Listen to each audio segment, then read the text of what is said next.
You're listening to the Unwritable Rant podcast with your host and bourbon-soaked storyteller, Juliette Miranda.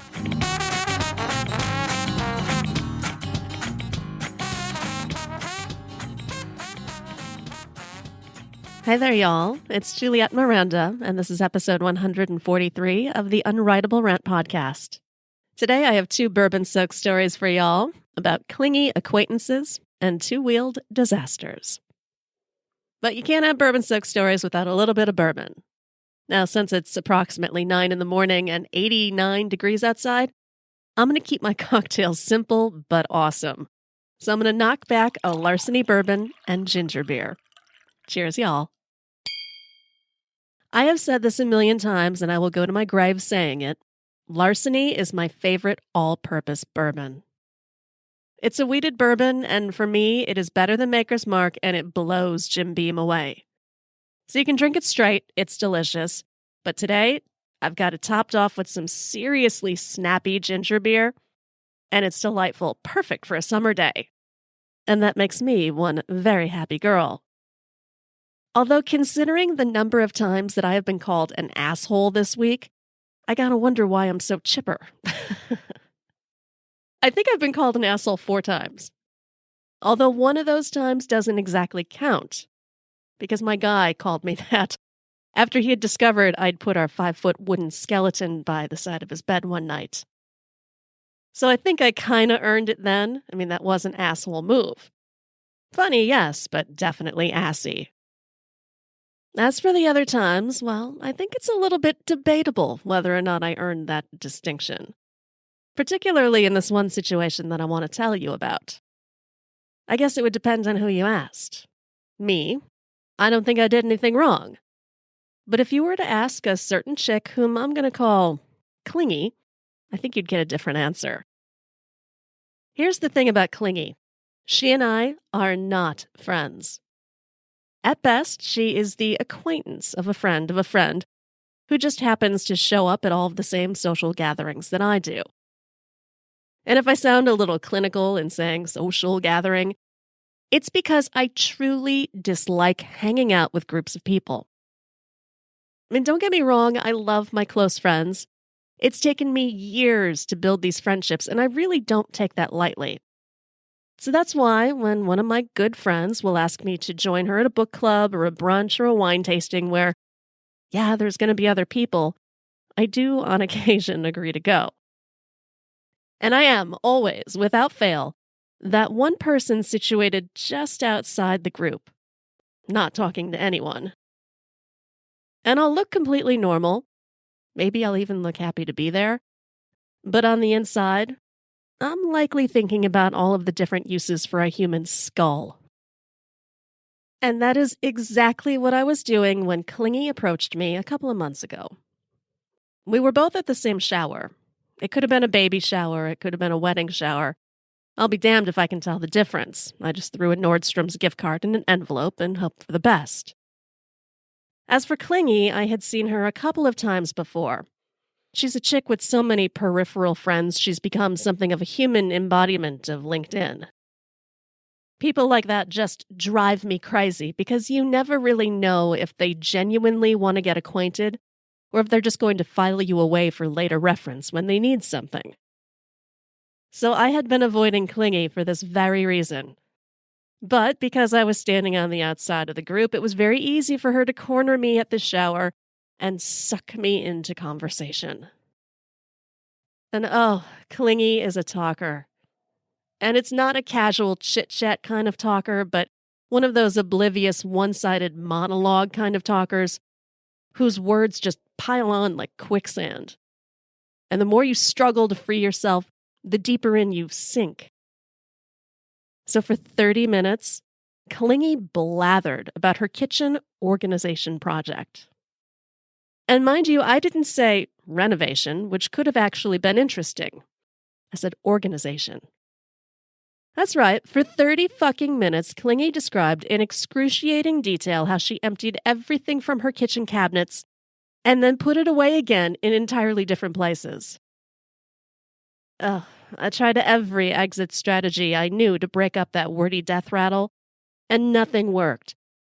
I mean, she even followed me to the bathroom and talked to me through the goddamn door about the joy of her kitchen towel collection. Now, I may be an asshole, but I'm not rude about it, so I listened to her. I nodded my head and added occasional grunts of agreement, but I never said a single word. I mean, I couldn't. She just steamrolled right over any commentary I may have had under this blind assumption that it was good for both of us. Now, I saw Clingy 2 more times after that.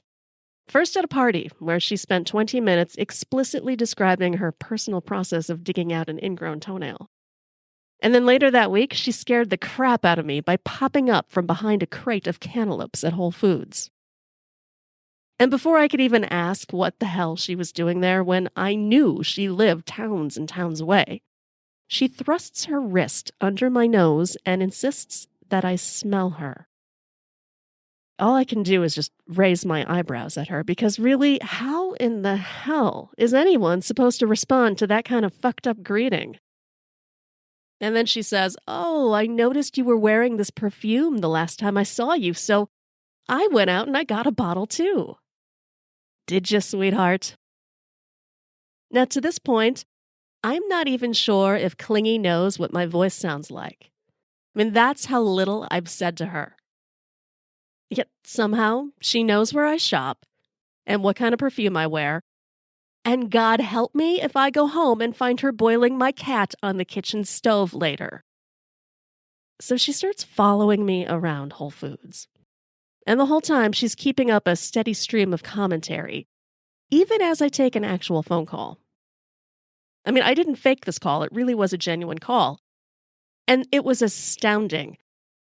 I had my phone to my head, and I'm attempting to scribble down notes from my mechanic on a box of pasta, and Clingy just keeps chirping away about the seasonality of her decorative couch pillows. So my mechanic is talking to me in one ear, and Clingy is talking to me in the other ear, and I gotta let one of them go. So I look at Clingy and I just mouth, "I gotta take this."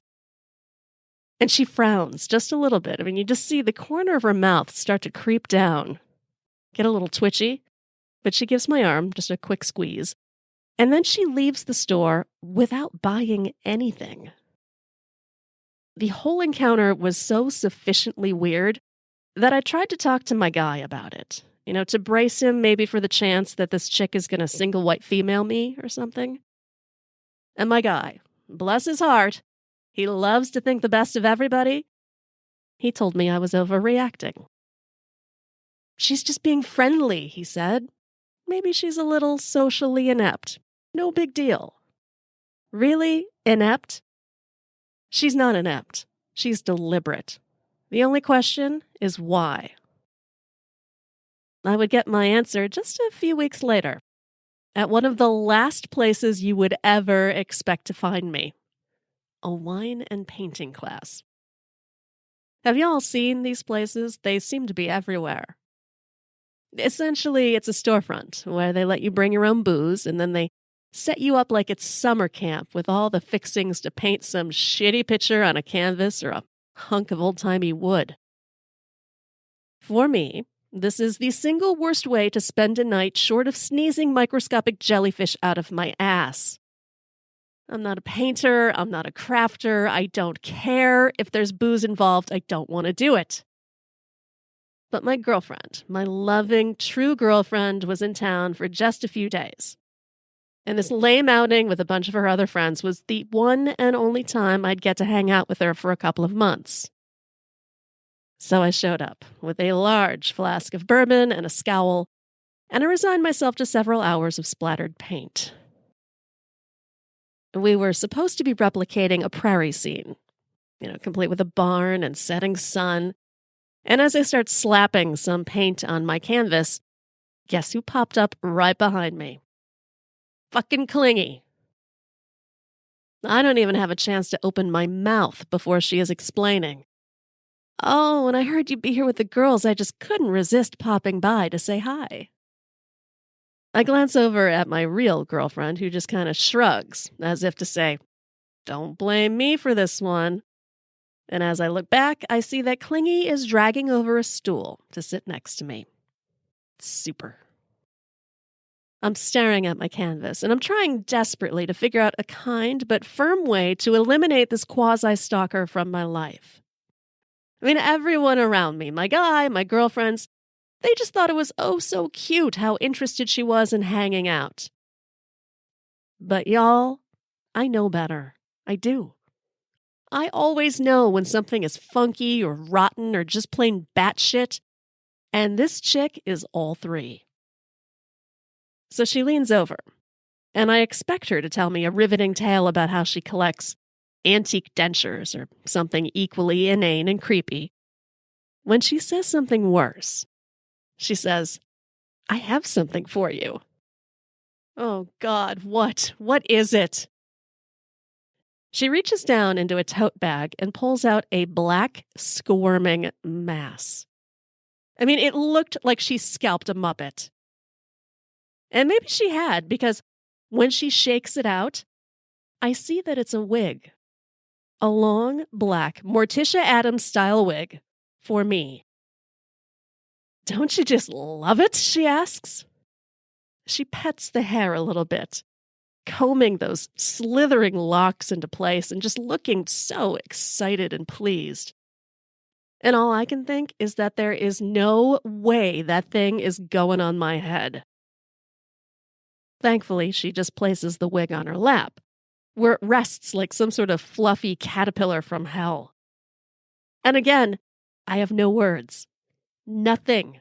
I just stare. Which suits Clingy just fine, because it gives her the chance to fill the void with insanity. Oh, she wants me to wear that wig all right. In fact, she wants me to put it on just as soon as I finish my painting. And then the two of us can go out on the town and spy on her ex-boyfriend. Apparently, he had broken up with her a little while ago. Something about her being too needy. Go figure. And she'd heard through her little deranged social network that he was seeing someone else, which she wanted to see for herself. I am confident that is not all she wanted to do. She just didn't go into those specifics, which I'm guessing involved a roll of plastic wrap and a shovel. Instead, she just explains how she's heard that I like adventure and getting into trouble, and she knew I'd be the perfect person to help her out. I want to know who told her that. That doesn't sound like me at all. So she begins rummaging through her bag again. Well, shoot. She wants to show me the wig she plans to wear. But she left it in the car. So she asks me to stay right there while she runs out to get it. Now here's the thing, y'all. Had one of my real girlfriends come to me with some cockeyed plan like that, I probably would have done it. But for Clingy, a chick who gave every indication of having been profiled on America's Most Wanted, not a chance. I knew I needed to get my ass in gear if I wanted to escape before she returned, so I gave my girlfriend a quick hug and I told her I'd explain later. Now my stupid canvas is still standing there with a couple of half-assed streaks of paint on it, and it occurred to me that in all of this time, Clingy had never gotten more than a single word from me, and that was all she was going to get this time. I grabbed my paintbrush and left her one potent 4-letter word. Nope. I later heard from my girlfriend that Clingy returned a few minutes after I'd ducked out, and she took one look at that canvas, called me an asshole, and stormed away. And I'll tell y'all, if that is the worst that I hear from her, I'm okay with that. Cheers, y'all. Now, my guy and I were driveway drinking the other night when the word asshole was hurled in my direction again. This time it came from an angry neighbor who had stomped over after dinner to stand on our sidewalk and yell at us. And she's saying, "If you two assholes don't stay away from my kid, I'm going to call the cops." Now, I realize this sounds fairly damning, but it was, once again, a tremendous overreaction. It really was. As for her kid, well, he's a 10-year-old boy who spends his afternoons riding around the block on a motorized scooter. And unlike the other shithead children of our neighborhood, this one isn't so bad. He keeps to himself and stays away from our cars. So when he stopped his scooter in front of our driveway, we didn't kick rocks in his direction, as we're prone to doing. We did the decent thing, and we asked if he needed some help. He had some gravel or something lodged in one of his wheels, so my guy helped him clean it out. And once the scooter was back to normal, my guy asked if he could take it for a quick ride. And the kid totally agreed and said, sure, have at it, so my guy zips off. And he rides up and down the street a couple of times, balancing on one leg because my guy is nothing if not a show-off. And then he returned the scooter in less than a minute. No big deal. So the kid politely asks me if I want to give the scooter a try. And oh, y'all, I wanted to. I really did.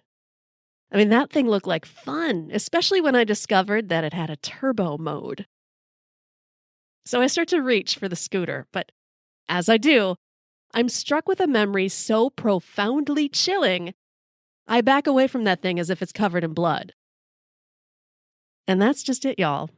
It likely would have been if I'd gotten my hands on it. Because my history with two-wheeled vehicles is bloody awful. Now, I've mentioned this particular incident before, but I didn't exactly tell you the whole story. This is back in my Los Angeles days when I was dating that colossal dickhead, the warden. He was a guy possessive and generally mean who would, on occasion, rifle through my closet to see if I was hiding evidence that I was cheating on him. I lost 3 photo albums and a box full of concert memorabilia to that dick face because he threw them out one day when he didn't like the thought of me reminiscing about guys I knew before him. And yet still, like a total dumbass, I wanted to make the relationship work. Lord knows why. So I decided to try and join him in the one and only hobby of his that I thought I could manage. Bike riding. I mean, don't people always say you never forget how to ride a bike? I don't know. Maybe I overestimated my bike skills as a kid. Because even as I was in the store attempting to buy a bike, the sales guy was all, "Are you sure you want to get this thing?" Not really, but the idea of love will make people do some seriously crazy things. I had this glorious idea in my head of me and the warden just coasting along Venice Beach and holding hands across our handlebars. Of course, I neglected to take 2 things into consideration. 1, the warden was a colossal jerkwad. And 2, he didn't ride a bike like a normal person. No, the warden would only ride his bike on one wheel, like some kind of rejected gong show contestant. He'd pop a wheelie and just ride along, one wheel waving in the air, balancing himself and showing off. The first time I saw him do that, I thought, well, hey, that's a cool trick. But when I realized it was his thing, I was completely mortified. It was impossible to ride with him like that. I mean, I was unstable enough as it was. It didn't help one bit to have him riding along next to me, all wacky and one-wheeled, preening as though he's the first and only idiot in the world to pull this stunt. Me, I'd be wobbling and sweating and cursing my lack of coordination, and he'd be yelling at me to watch where I was going. We made quite the pair, let me tell you. I had invested enough in that bike and in the relationship to not want to kick either to the curb just yet. So I figured the best thing for me to do would be to practice riding. And I had one place in mind to do it: Lake Hollywood. It's not really a lake, it's a reservoir in the Hollywood Hills, just under the illustrious Hollywood sign. It was the classic Hollywood experience to be there. Particularly on a clear day when you could just see the expanse of Hollywood below you and fantasize about maybe one day fitting in there. The path around the lake was about 3 miles or so, and it was paved and thankfully flat, which I figured would make it the ideal place for me to get used to riding. And it definitely could have been, aside from all the other people. I guess I knew that there would be other people there. I mean, hell, I'd learned about the place myself after reading that one of the chicks from Baywatch was spotted jogging there. I guess I just wasn't prepared to find quite so many athletes. Leave it to Los Angeles to always demonstrate just how many other people there are who do what you do just better than you. I set out on the path and, I did the best that I could, but I was in a constant panic the whole time because every few feet I would hear somebody saying, on your left, on your right. And I'd have to steady myself as a pack of joggers or other riders passed me. And they'd all be giving me dirty looks for just being such a klutz. Still, I plowed on, and I kept riding. And gradually, I started feeling a little bit more confident and better about it. And that's never a good thing. It just isn't. Because I started to get a little bored, I guess, so I thought it might be cool to experiment with the gears on my bike. The salesman had explained them to me, but just like when my dad tried to explain a stick-shift car, I didn't really listen. I mean, it's a bike. How complicated could it be? Yeah, the mechanics of a bike were completely lost on me. So I wasn't exactly prepared for the sensation of the bike chain and the tightness of my pedals to change so dramatically when I shifted gears. They went from being reasonably tight to ridiculously loose, and it immediately threw me off my balance. I veered my bike to the left, and for the life of me, I couldn't understand why I'm pedaling so furiously with so little results. I looked down at the mysterious gear shifters on my handles, and I'm wondering in my head, why aren't they labeled? What's wrong with this bike? And as I'm just thinking these stupid thoughts, I take my eyes off the path ahead of me. And as I do, I careen right into a pack of joggers. And I smash into one poor fool and take him right down onto the ground with me. We both land in this horrible tangle of bike chains and headphone cables. My knees and my legs just skid across the pavement, leaving skin and blood behind, and my head knocks into one of the bike wheels. And as this happens, there are hands reaching all around me, but they're not reaching for me, which really seemed weird, seeing as how I took the brunt of the fall. They're there to pick up the guy that I knocked over. And they're all yelling at me now. So I look up and I see that I'm surrounded by what may as well be the men in black wearing sweatpants. They're clustered around the guy that I knocked down as if they're expecting me to launch a counterattack. And as he adjusts the baseball cap and wipes off his sunglasses, I realize I've just assaulted Steven Spielberg. Oh, yeah, and he was pissed. And it was the weirdest reaction to have in the moment because it's nothing new to see celebrities in Hollywood. I mean, I'd been bumping into them all over town. But Spielberg was my first A-list encounter. And for a minute, I was excited because, holy crap, it's Steven fucking Spielberg. But then I'm, of course, mortified. So I want to say something to him. I want to apologize at the very least. But as I try to lift myself up, I find that in the spill, my hair and my headphones and my bike have completely intertwined, and I am tethered to the ground like an animal. There's a small pool of blood forming under me. I wasn't entirely sure where it was coming from, but I was glad to see that it wasn't Spielberg's. If there is a graceful, an appropriate way to handle a situation like that, I don't know what the hell it would be. And I don't think I'm capable of doing something like that. I mean, especially when Spielberg's handlers are threatening to call the cops. It was a mess. Fortunately, he just kind of shakes them all off and he starts to turn away. Still, I couldn't let him go without saying something.